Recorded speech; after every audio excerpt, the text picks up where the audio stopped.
Hello, welcome to the second chapter of the week of February 8th. And last week we talked about artists, their audience, and beauty. But in this chapter we will go over the relationship between art and appearances and meanings. I can get to the next slide. There we go. So to talk about this topic of art and appearances, let's revisit Pablo Picasso over here. So does anyone remember the work on the left? And how old was he when he painted it? He was 15 when he painted that. And the title was First Communion. And on the right, this style of work is associated with Cubism. Okay. So this is Cubist painting, and this is more of a naturalistic painting. So Picasso was part of a generation of artists who opened up new territory for Western art, and often the art historians call them avant-garde. Avant-garde is a French military term for advance guard or forward guard. So these artists had been trained in traditional skills, just like how we looked at Pablo Picasso's early life and how he attended like a really prestigious art schools. But despite all that, they abandoned their training in sake of creating their own styles of experimentation. So many people wish they hadn't, actually. And many people feel that art should aim at representing appearances as faithful as possible. That artists who do not do this are not good artists, and that paintings such as Seated Woman Holding a Fan on the right here are not good art, or perhaps not even art at all. So definitely with that kind of a notion, it would have been much easier to answer what is art, but unfortunately that is not the case of today. So one of the main reasons of this drastic change in styles among the artists during the late 18th and early 19th century is because invention of photography. So Picasso once said, why should the artist persist in treating subject that can be established so clearly with the lens of camera, he said. So photography had been developed not so long before the artists of Picasso's generation were born, so they were the first generation to grow up taking it for granted. So photography is now so pervasive that we need to take a moment to realize how revolutionary the change was. From the Paleolithic cave painting until about 160 years ago, images had to be made by hand, and suddenly there was a mechanical way based on chemical reaction to light. And fast forward to today, and nowadays we all have one of those in our pockets, right? There's definitely different dynamics here. So for some artists, photography meant that the end of painting. They didn't have to paint things like this to capture the moment. And for manual skills were no longer needed to create a visual record like this. And for Picasso, however, it meant liberation from a lifetime span copying nature. And once he said, now we know at least everything that painting isn't. So you can see the apparent change in Picasso's style from this to that.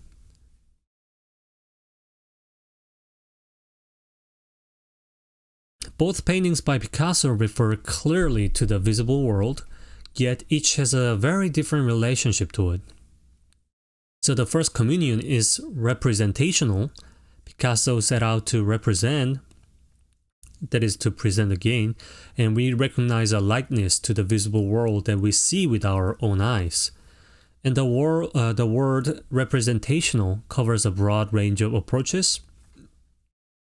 So the First Communion is very faithful to visual experience, recording how forms are revealed by light and shadow, and how bodies reflect an inner structure of bone and muscles, and how those those fabric drapes over bodies and objects, and how gravity makes the weight felt and things like that. So we call this approach naturalistic. However, what do we call the work on the right? Seated woman holding a fan is an abstract art, more so an abstraction rather than pure abstract. I mean, we will go into this distinguishing later on, but this is more of an abstract art. Picasso here represents the visible world in a way that we do not see with our own eyes. Rather, he only used the appearances of the world only as a starting point. So he selected certain aspects of what he saw, then inserted his own creativity and artistic identity into it, his own method of expression. Representational art is something that we know and like very much. This particular painting by Claude Monet the popular, because we all love him, right?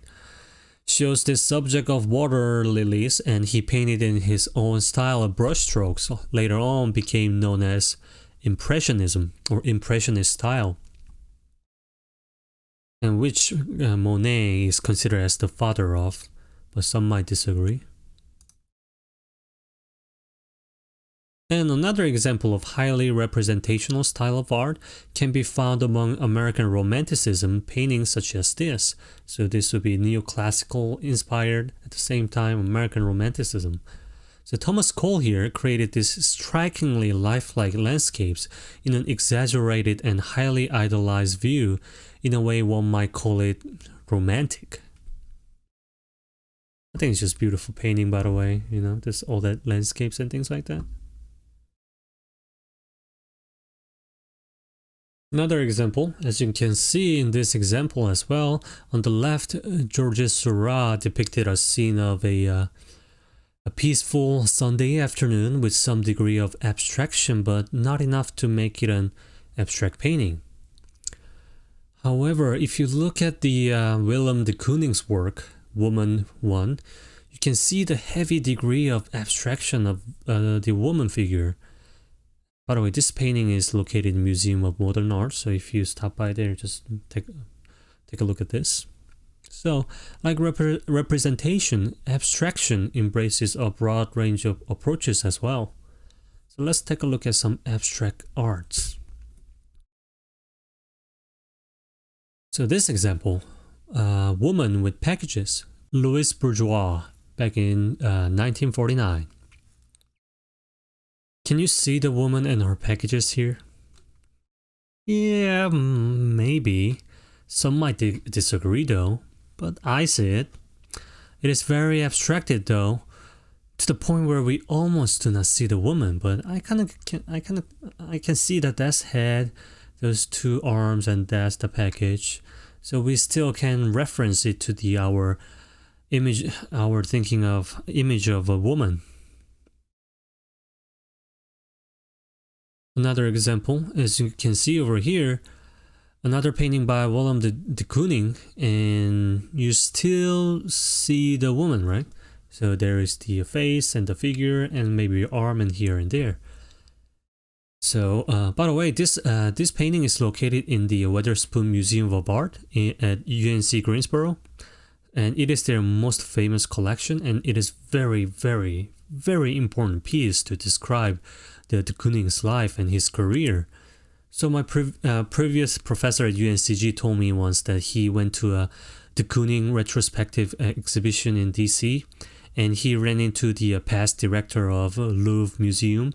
Louvre Museum is the most famous art museum in the world, by the way, and recognized the school's name because of this painting. So very, very famous and important painting is very, very nearby. So if you're ever in Greensboro area, check out the Wetherspoon Museum and check out this painting.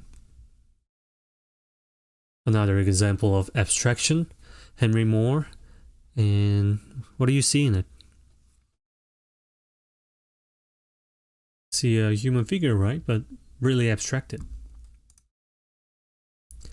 So at the opposite end of the spectrum from Bourgeois' radically simplified and de Kooning's heavily abstracted forms are representational works so convincingly lifelike that we can be fooled for a moment into thinking that they are real. So these they are sculpture. Those are not real human. The word for this extreme optical fidelity is trompe-l'oeil, French for fool the eye, and one of his modern masters was Dwayne Hansen, and these are his works. Hansen's sculptures depicts ordinary people carrying out, regular ordinary activities such as cleaning ladies, tourists, house painters, and such. And when he finds his models, he body casts them and paint it to look real to the eyes. So this result in sculptures that makes us wonder how much distance we actually desire between art and life. And these, I've never seen these work in real life, but just by looking at the pictures, they look freakishly lifelike. I mean, it had to be because he molded off of a real human body, so.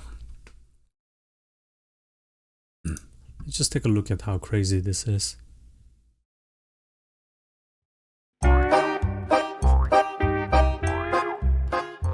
Portraiture has never gone out of fashion. Our desire to defy time and leave an indelible mark, those are ancient instincts. Pay a visit to Dwayne Hansen's show at the Serpentine and you'll see how radically he has responded to this art historical genre. The American sculptor Dwayne Hansen passed away in '96, and this is the first London survey of his work for 18 years. Most of the works on display are the solo figures he created in the final 2 decades of his life. These are hyper-real sculptures cast from live models, reminiscent of the polychrome religious sculptures of the Baroque period. He used polyester resin to imitate translucent flesh and veins, and he added body hair and second-hand clothes from charity shops. We're used to seeing idealised portraits of kings, queens and aristocrats, formally posed and surrounded by symbols of their status. Here we're confronted with the poetry and mystery of ordinary people. Hansen deliberately portrays people who, as he put it, don't stand out. From an elderly couple to a cleaner and a house painter, Hansen commemorates the heroism of the everyday with unsentimental compassion. This was partly inspired by 19th century French realist painters, as well as by pop art's celebration of mass culture.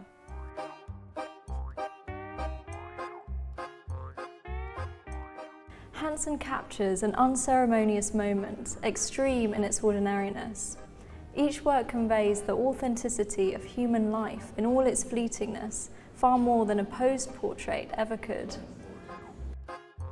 These uncanny characters inhabit our space, leading to some amusing responses from visitors who mistake them for real people. The only thing that really gives away their artifice are the possessions scattered around. Anyway, that's crazy, right? Them, like old. Oh.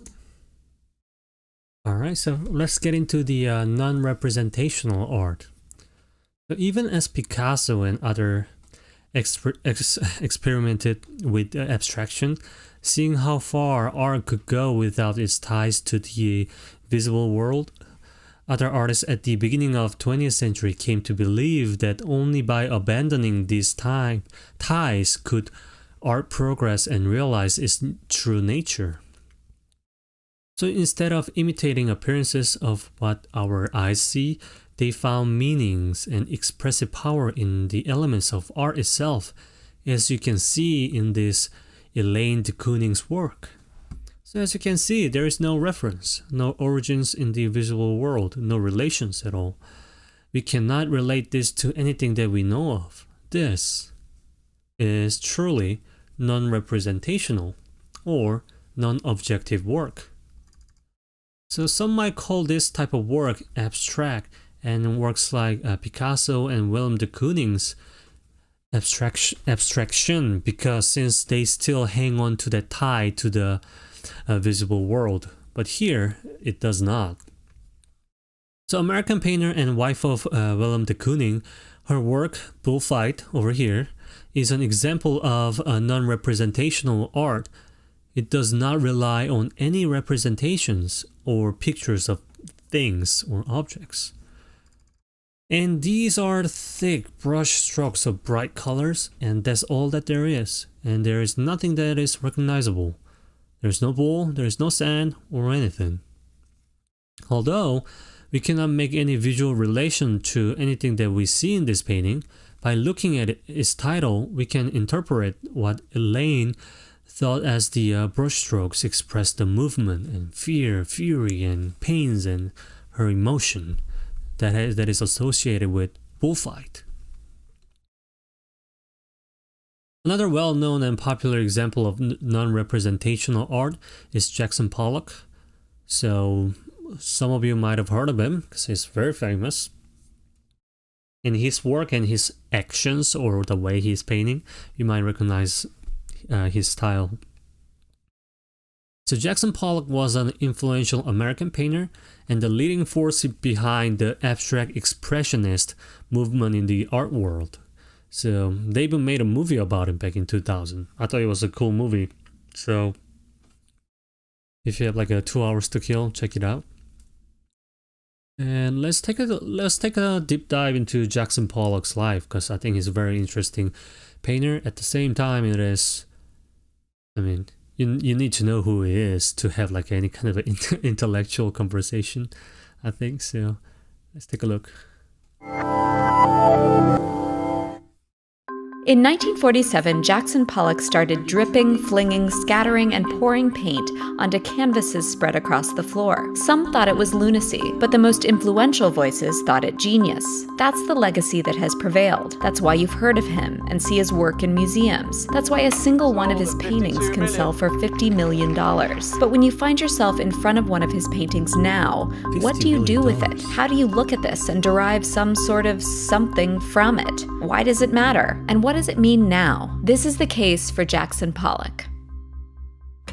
Paul Jackson Pollock was born in 1912 in Cody, Wyoming, moved around the Southwest with his family, attended high school in Los Angeles, and landed in New York in 1930 to pursue art, encouraged by his older brother Charles. Pollock studied at the Art Students League under American regionalist Thomas Hart Benton, whose representational style he would go on to react against, but whose rhythmic structure and contrast of light and dark the young artist internalized. His eyes were trained on the usual suspects of European modernism, including, of course, Picasso, whom Pollock once cursed, saying, "That bastard, he misses nothing." He looked to the Mexican muralists, like José Clemente Orozco, and also David Alfaro Siqueiros, whose experimental workshop Pollock joined in 1936. Siqueiros believed the paintbrush to be an implement of hair and wood in an age of steel, and that revolutionary art required new materials like automobile lacquer and paint thinner, and innovative techniques like airbrushing, stenciling, flinging paint, and controlled accidents. Pollock incorporated some of these lessons at the time, but drew from many sources. His Southwestern childhood had sparked his interest in Native American art. He visited MoMA's 1941 show, Indian Art of the United States, several times, attending a demo of Navajo painting, made by dropping colored sand on the ground. In the early 40s, Pollock was making paintings with imagery derived from mythology and from his knowledge of Jungian analysis. The Surrealists' interest in the unconscious attracted him as well, and he was certainly familiar with their embrace of automatism, or yielding control of the making process to let the unconscious mind hold sway. So it wasn't like Pollock's drip paintings came out of nowhere. Others were doing it too. Arshile Gorky dripped in 1944, Hans Hofmann did around the same time, and Pollock was trying it out in his paintings as well. But his first big break came in 1942 with this kind of work, which was selected for a show at Peggy Guggenheim's gallery Art of this Century, having been judged by the likes of Piet Mondrian, who, having fled Europe during World War II, claimed this was the most interesting work he'd seen in America so far. Pollock's first solo show garnered much attention, his pictures described as archaic, tribal, and of elemental power. Curator James Johnson Sweeney described his talent as volcanic. It has fire, it is unpredictable, it is undisciplined. What we need is more young men who paint from inner impulsion. Guggenheim also commissioned this new talent to create a mural for her New York townhouse, and he produced an epic 19-foot-long canvas that cemented his rising star status and gave a glimpse of the rhythmic forms and loose brushwork that would follow. Pollock's other 1942 break was meeting painter Lee Krasner. They married in 45 and moved out to Long Island near East Hampton, where they set up studios, hers in the house and his in the barn. Pollock continued to begin his paintings with totemic and mythological subjects, but painted over them with layers so thick that the original forms were mostly indistinguishable. By 47, Pollock was spreading his canvases on the floor. Sometimes his initial layer involved brushwork, but successive layers were built up with poured, dripped, and scattered paint, artist's oils, enamel house paint, and aluminum radiator paint. He used sticks, trowels, and palette knives. Sometimes string, sand, or nails entered the mix. Narrative content began to disappear, until all that was visible was the splatters and skeins of paint we all now think of when we think of Pollock. The titles dropped away too, and he began to number his paintings like musical compositions. There was no sketching in advance, but it wasn't just paint flung willy-nilly, at least most of the time. To a considerable degree, he controlled his flow of paint and distribution of color. He knew what kinds of motions and what tools and paints produced certain results. He decided what to cover over and what to let show through. His all-over compositions betray a keen awareness of the edges, and after jags of activity, he would stop and take stock of what he'd done before entering back in or deciding the work was resolved. Pollock once responded to a critic's remarks by telegramming Time magazine, saying simply, "No chaos, damn it." This new work did have its critics. It was described as a child's contour map of the Battle of Gettysburg and a mop of tangled hair. Then and now, people likened his dripping to bodily spillage, vomit, pee, ejaculate. But there were many who championed this radical departure, notably the Museum of Modern Art, and art critic Clement Greenberg, who believed Pollock's drip paintings to be the culmination of the advancement of art since the dawn of modernism, charting, quote, the dissolution of the pictorial into sheer texture, into apparently sheer sensation. Pollock became a larger-than-life figure, thanks to media attention, and the revelatory images made by photographer Hans Nemeth of Pollock painting in 1950. Nemeth also made a short film of Pollock at work outdoors, and gave us the unforgettable view from below of Pollock painting on glass. Art critic Harold Rosenberg called this kind of work action painting, as Pollock was among a number of artists at the time for whom the canvas could be considered, quote, an arena in which to act. The term abstract expressionism began to be used to describe the work of these artists, who pursued abstraction as a means to convey emotion, each with their own distinct gesture and approach.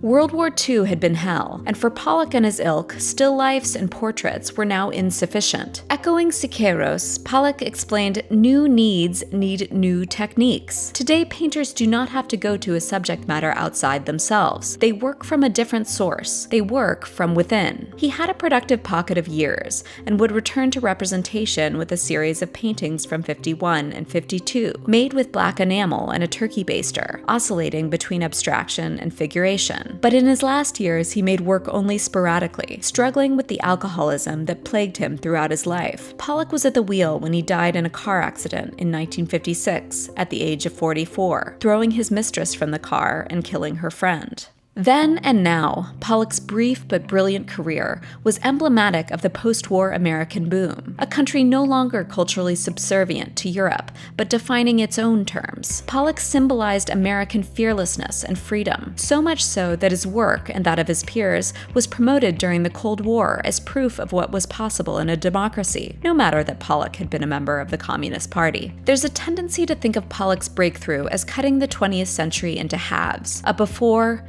and an after. In 1958, artist Alan Caprow wrote, he created some magnificent paintings, but he also destroyed painting. Of course he didn't destroy painting. He destroyed some sense of painting as a grand progression of movements from this to that. The medium has persisted, finding other innovations and other audiences. Caprow saw Pollock's legacy as pointing the way forward from painting to everything else, leaving us, quote, at the point where we must become preoccupied with and even dazzled by the space space and objects of our everyday life. As Pollock reacted against Benton, many artists reacted against Pollock, against gesture, against expression. As quickly as it appeared, Pollock's signature mark-making became cliched, representing an era in American history when the art was macho and large, the art world was insular and small, and the reputed artists were almost all male and white. But where does this leave us today? When looking at his work, Pollock recommended we, quote, not look for, but look passively, and try to receive what the painting has to offer and not bring a subject matter or preconceived idea to it. Of course, no one comes to art or to anything this way, but perhaps you might appreciate the work, he suggested, quote, just as music is enjoyed. After a while, you may like it, or you may not. Ornette Coleman likened his own improvisational jazz to Pollock's work and said, it's not random. He knows what he's doing. He knows when he's finished, but still it's free form. What happens in the artist's studio is almost always a mystery. Training and expertise and persistence synthesized over time into a picture or a thing. But Pollock shows what happened to get us here, more distinctly than anyone had before. It's clear that a person was here and traversed this canvas, and now he's not. Paint that was once liquid and flowing, now hardened and frozen in time. Pollock called it energy and motion made visible, and memories arrested in space. While the largeness of his persona has faded, Pollock certainly isn't absent when you're with the work. It's fun, and almost irresistible to imagine being Pollock. There are lots of things you can think about when looking at this work. How a lot of painting tries to hide the fact that it is indeed made of a viscous substance, while a Pollock allows the paint to revel in its true liquid self. You can think about how the picture plane is at once shallow and dense, and Alright, so that is the case for Jackson Pollock. also overwhelmingly Get away.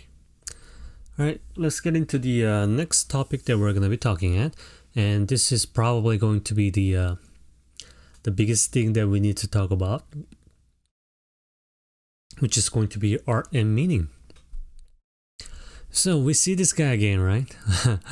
We probably seen this like fourth time so far.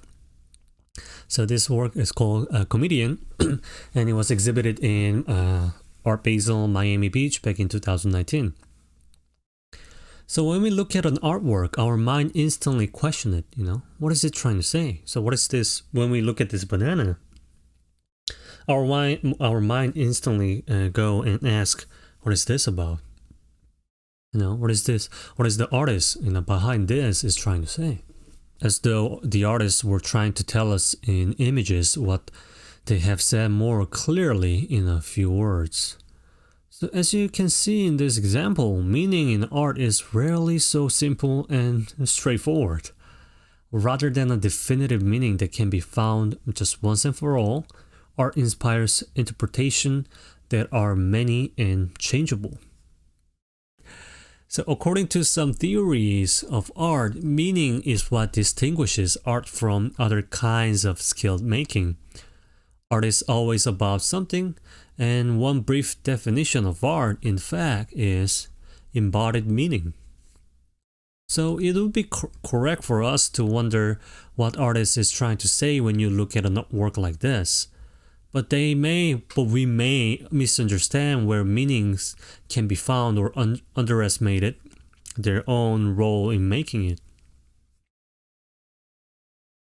So these days, when artists describe themselves, they often use the word formal or conceptual.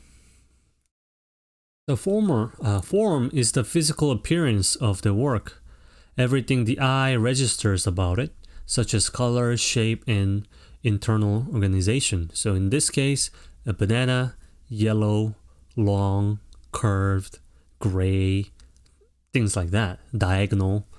Concept or content is what the work of art is about, its meaning. So for representational and abstract works, content begins with the object or event the work depicts or its subject matter.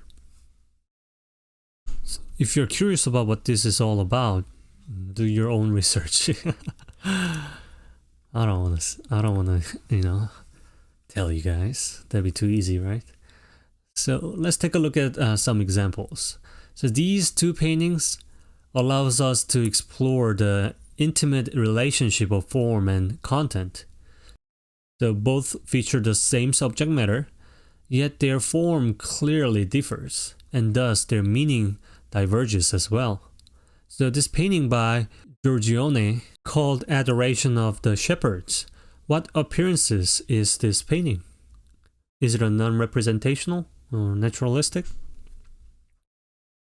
So this painting is a painting of biblical story of baby Jesus, and it is very pleasing to eyes. So its pleasing aesthetic, achieved by the artist's masterful implementation of composition and color, the form of this painting gives it a meaning that communicates this serene yet majestic birth of the faith savior. How about the painting on the right? This is painting by El Greco, titled Adoration of the Shepherds. Sounds familiar, right? That is because it is a painting about the exact same biblical story that we just looked at. However, El Greco's version offers a very different atmosphere here. It's moody and unnatural. The figures are stylized with elongated limbs and small heads and dramatic poses. Their expressions range from astonishment to reverence. The atmosphere is unclear, shadows almost seem to dance, as if the infant, baby Jesus' glow came from a flame. So the form of El Greco's painting results in content that emphasizes the mystery of Jesus' birth, distancing the event from normal events in our world. As we can see, the painting by Giorgione is to celebrate Jesus as king, while El Greco over here is more about the mystical aspects of Christian religion. So by approaching the same theme with a different form, each painter expressed a different message. We as viewers then interpret the form to arrive at this content. Let's talk about the materials now. So the two paintings we just looked at are made using oil paint applied with brushes to wood or canvas stretched over a wooden frame. Oil paint, brushes, and canvas were relatively new when Giorgione painted, but were standard materials by El Greco's day, just like for Rodin here. As you can see in this example, probably he took the white marble and the technique of carving for granite when he created the Kiss, one of his most famous work, as you can see on the left right here. And white marble had long been a standard material for sculpture in Europe, and carving was the traditional and standard way of shaping it. In contrast, Janine Antoni's gnaw, what it is made of and how it was made are the first thing that grab our attention. The artist has reached far outside of the traditional art materials and techniques that we looked just before. Except for the base, look at that.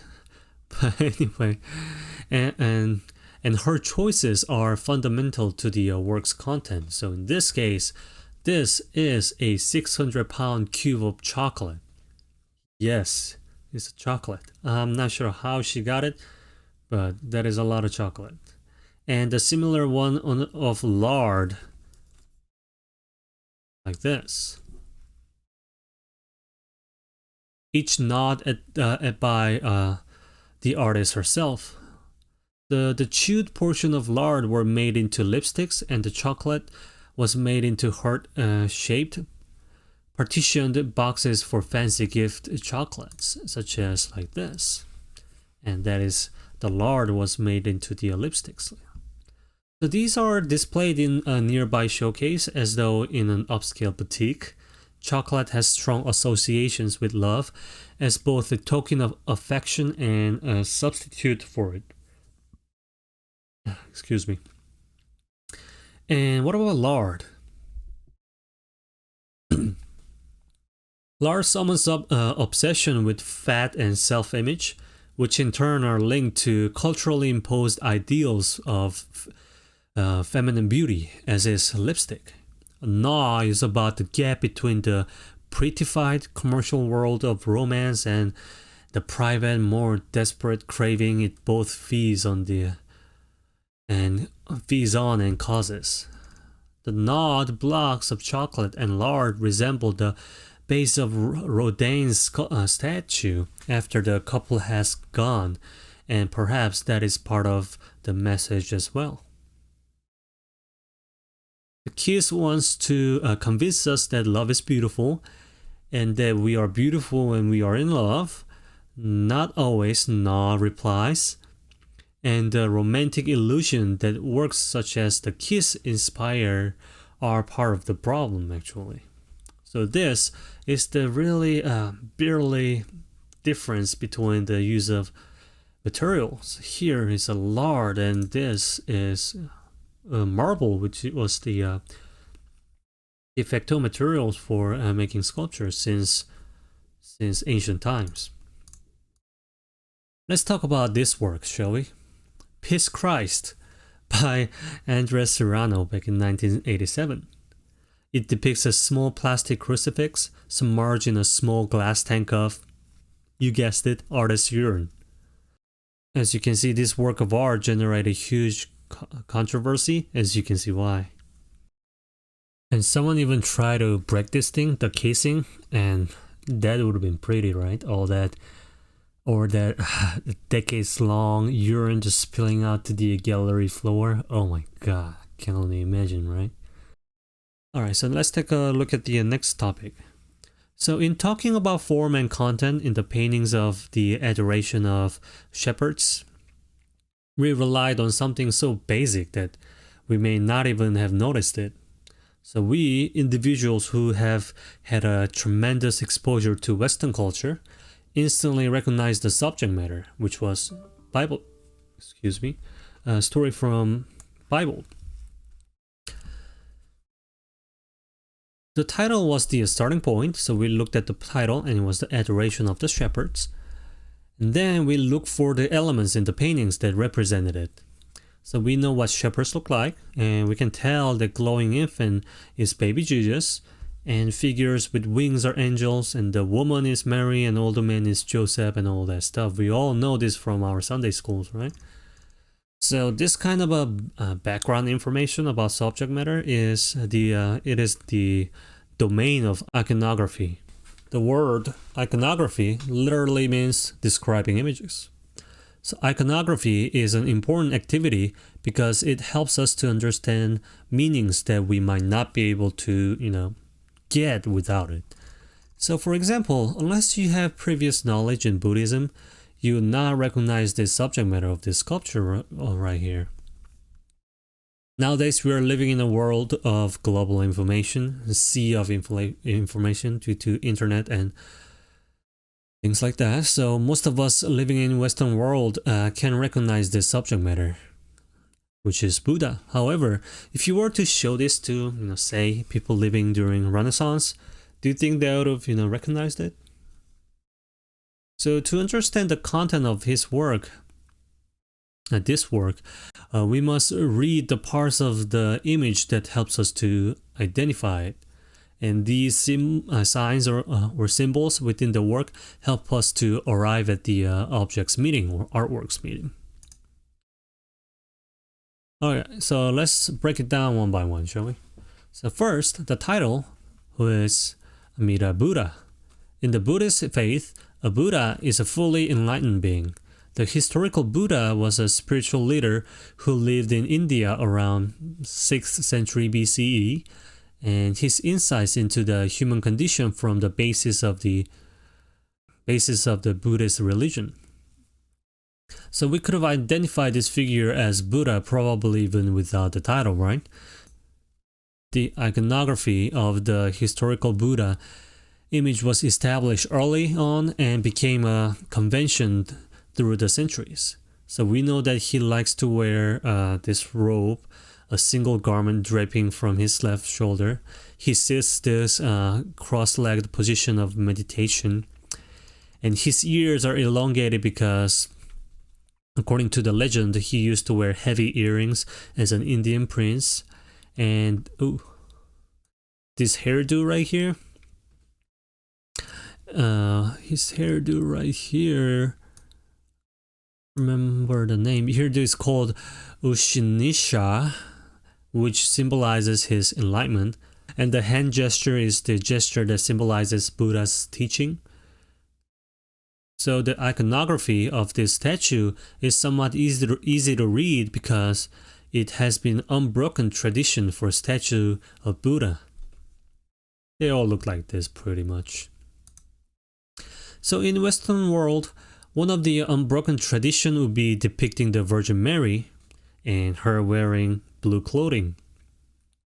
So if you look at Christian painting that involves Virgin Mary, chances are she will be wearing blue clothing.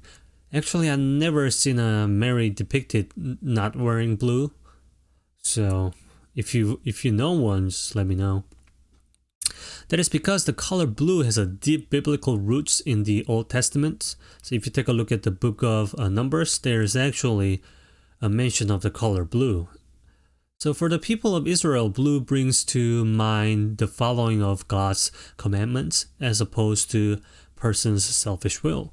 So blue in iconography represents transcendence, mystery, and the divine. It is the color of the sky, as a result is viewed as a heavenly color. And also ultramarine blue paint, back then was very rare and expensive. And it was the most expensive paint to be made during the Renaissance. So Virgin Mary and Jesus always be wearing like expensive clothing, which is going to be painted with blue. Alright, that is it for the this week's lecture. And I understand that there's still one topic left to talk about in this chapter. And we're going to talk about that next week briefly. And then we're going to get to the next chapter, which is going to be chapter 3, visual elements. So go in and start reading chapter 3, and I'll see you guys next week. And I believe there is a weekly assignment, so make sure you do that in timely manner. And that is it, and I'll see you guys in next week.